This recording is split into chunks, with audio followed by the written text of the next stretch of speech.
AM 560, The Answer. Now, from the Signature Bank Studios, this is Chicago's Morning Answer with Dan Proft and Amy Jacobson. If you're looking for the latest news, insight into what it means, and the sharpest opinion, there's only one station in Chicago where you can turn, and it's this one. We're AM 560, The Answer.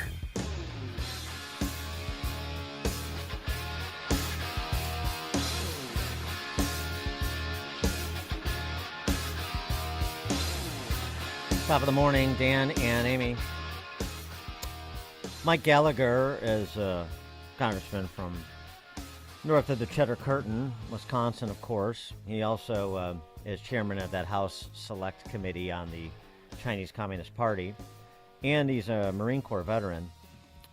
He writes in the Wall Street Journal, "The rapidly diminishing faith in the military threatens to undermine support for defense spending, as young people are now twice as likely as those over 65 to oppose increases in such spending. This is a growing problem for military struggling to address an unprecedented recruitment crisis. Willingness to serve is 6 times as great among potential recruits who have a great deal of confidence in the military as among those who have less confidence. That would stand to reason. But confidence in the armed forces among 18 to 29-year-olds has cratered from 87% 5 years ago to 64% this year, according to surveys. It's down 10 percentage points from last year." He goes on to add, "Compositional differences among generations help explain some of these divisions, but the role of social media can't be overlooked. According to Pew Research, a third of 18 to 29-year-olds get their news from TikTok, compared to, say, 3% of those 65 and older. And what are they getting on TikTok? You know, Osama bin Laden's 2002 letter to America and other Chinese communist propaganda, in part. Something else I would say contributes to it is all the attention this is getting, including on social media, but also in old corporate media, in terms of where America is aiding war efforts, Middle East and Ukraine. Maybe some 18 to 29-year-olds are also looking at the policies of this administration and saying, I want to be a part of that on the firing line. I want to be tasked by generals to read Genderqueer and learn how to be an anti-racist from Lloyd Austin, and then be deployed over the Middle East and have the civilian political authority not have my back when Iranian proxies start launching rockets in my direction. I'll give you an example of what I mean. Matt Miller is a spokeshuman for the State Department.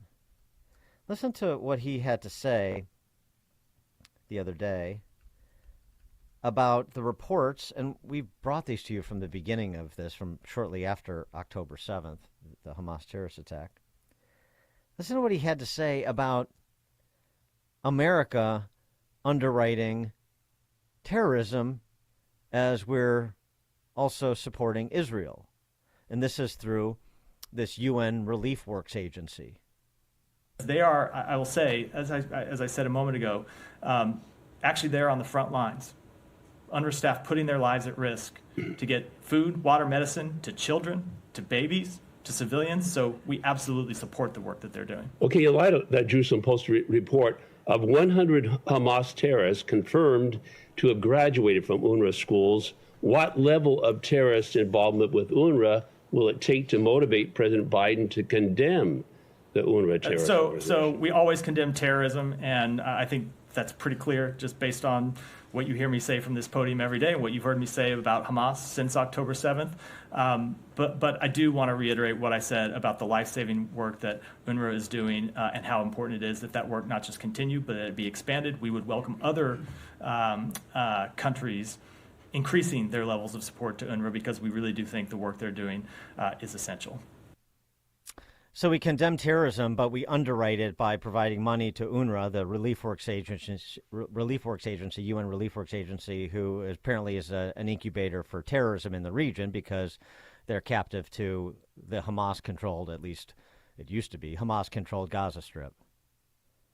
What? Doing the same thing in Iran. Yeah. Huh? And Funding our enemies. and I want to be a part of this. If I'm too confused to understand what would be doing and who I'd be doing it for if I were to enlist, then why would I enlist?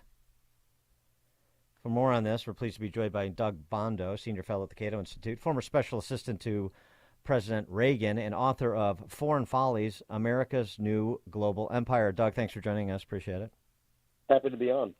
So, I mean, you wrote recently about this, too. Why join the military, given the current environment and foreign policy posture of the United States. I mean, what you describe, sort of your you're channeling the understandable skepticism of those who would be of age and otherwise qualified who are not choosing that path. Well, that's right. I mean, the military faces a real challenge. Part of the problem are things like young people being overweight and not physically able to serve. But you have to wonder if you're coming of age. One of the things we find in surveys is that families, members who've been in the military are less likely to recommend that family members go into the military.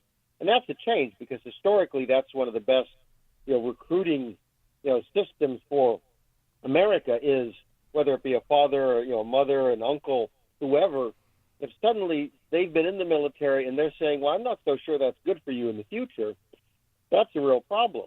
And look, if I was a young person, I'd be looking at some of these places we've gone and wonder, what on earth?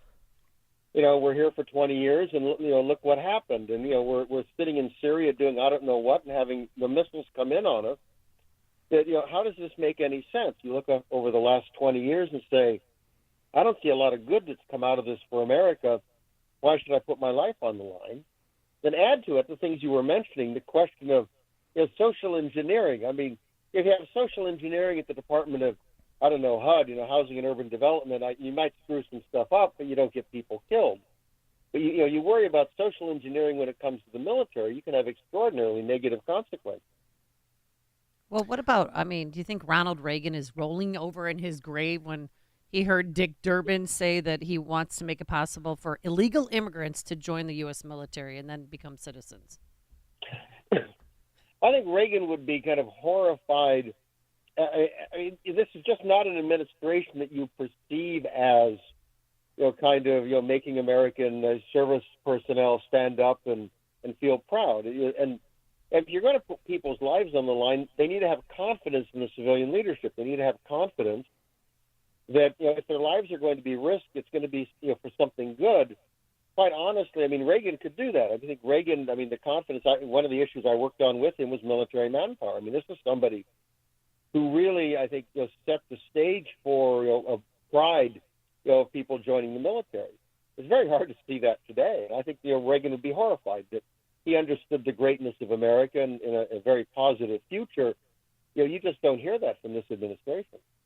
Well, and then you have, in furtherance of trying to extract more U.S. taxpayer money to send over to Kyiv, you have Biden suggesting, and people pay attention to this stuff, that, hey, look, if we don't provide this, and if Ukraine were to fall prey to the Russians, and then and Putin were to move into Eastern Europe and invade a NATO country, then we're sending troops.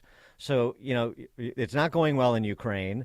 It's totally unclear how $61 billion, which is what the president wants, is going to change what's happening on the ground there.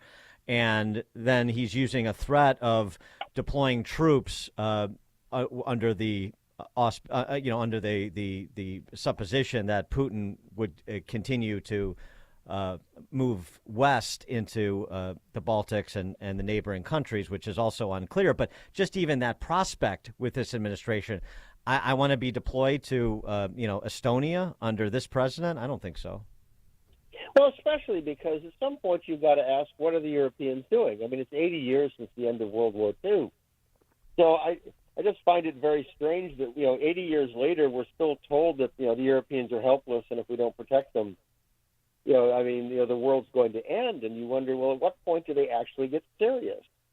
That That's right. Do you want to, kind of be in a potential confrontation with a nuclear-armed power with this commander-in-chief? It's very hard to be confident the outcome of some kind of a clash with the Russians would be a good one. I mean, based on your time and covering geopolitics for as long as you have, I mean, how do you answer the question that's been debated from the beginning about Putin's designs and whether or not he would settle for the eastern part of Ukraine, the Donbass, whether he wants to take the entirety of Ukraine, and in either situation where he got some or all of it, if he would move into a neighboring country after that? I mean, it's obviously hard to know for sure what he wants. What I'd say is that there's nothing in his history to suggest he has any interest in trying to conquer Europe. I mean, it's a little late for him to try to be, the next, Adolf Hitler. I mean, he's been in power for more than 23 years, 24 years, something like 24. And, he has not achieved very much. And if you look at what he consistently said, there's a uniqueness to both Georgia and especially Ukraine. And if you look at a map, you understand why strategically a great concern there. So I think that's his focus. And quite honestly, even if he wanted to do more, I don't think he could. Look at how hard it's been for him to, kind of to try to defeat the Ukrainians. The notion that if eventually, after, another year, the Ukrainians have to give more territory or something, that he's going to try to suit up his troops and suddenly roll into, Poland and Germany. I don't believe that. And, the good news is that Poland is actually rearming. They're one of the few European countries that are actually working hard to do it. It's time for the Germans to do it. I mean, the Brits recently said they're going to reduce their army because, they're an island, so why do they need a bigger army? And my reaction is, well, we have an ocean between us. Why do we have to send troops? Come on, guys. Well, and one of the other things, too, that's we bring up all the time and we need to continue to is one of the things that we could do to put a real hampering on his designs, whatever they are, is to stop underwriting his empire through our energy, or his designs on an empire through our energy policy. I mean, we've enriched Russia and Iran because of our domestic energy policy in this administration. And if we moved back in the direction of energy independence and stopped this sort of silliness with respect to fossil fuels, at least for the foreseeable future, then we could sort of de facto defund both the Iranians and the Russians in a significant fashion. Well, absolutely. It makes no sense in this world for us to be hamstringing our own energy production. I mean, it's utter foolishness. And the Europeans are still buying Russian oil. They're just buying it through brokers, Turkish brokers and stuff. So they all talk about how important it is for us to send money to Ukraine, but they're sending plenty of money to Russia. Doug Bandow, Senior Fellow at the Cato Institute, former Special Assistant to Reagan, author of Foreign Follies, America's New Global Empire. Doug, thanks as always. Happy to be on. Take care now. Thank you. And he joined us on our turnkey.pro answer line. This is Chicago's Morning Answer. Hallelujah! Holy On AM 560. Where's the Tylenol? The Answer. Signature Bank is Chicago's fastest growing independently owned business bank. You have a true partnership with a team that is invested in your success. I'm Dan Proft, and I know this because Signature Bank is my business bank. I'm Kevin Bastuga, co-founder of